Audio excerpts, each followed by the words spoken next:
ডায়মন্ডের finger ring আমার খুব পছন্দ, আর আমার ফিঙ্গারে আমি সবসময় ডায়মন্ডের রিং পরতেই পছন্দ করি। সো হ্যালো এভরিওয়ান, আসসালামু আলাইকুম। একটা ছোট্ট ব্লগ নিয়ে চলে আসলাম। বড় বোন থাকলে এমনই হয়, ছোট বোনের জন্য ডায়মন্ডের রিংটা গিফট পাঠানো হয়েছে। সো আলহামদুলিল্লাহ, আমাকে সবাই এত ভালোবাসে যে বলার বাহিরে। আপু জানে আমি আমার ফিঙ্গারে সবসময় ডায়মন্ডের রিং পরতে পছন্দ করি, আর সেজন্যই আমাকে এইবার ঈদে এই ডায়মন্ডের রিংটা গিফট করেছে। তো thank you so much my dear cute sweet আপু।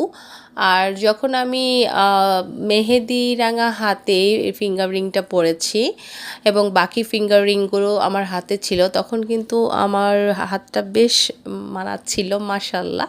আমার নিজের কাছেই কেন যেন বারবার অনেক ভালো লাগছিল, আর অনেক সুন্দর হয়েছে। থ্যাংক ইউ সো মাচ আবারও। আর সুইট আপু, তোমাকে অনেক অনেক ধন্যবাদ এত সুন্দর একটা গিফট করার জন্য। আর ভালো থাকবে, সুস্থ থাকবে, সবাই দোয়া করবে যেন আমাদের বোনের বন্ধন এভাবেই টিকে থাকে। Bye bye.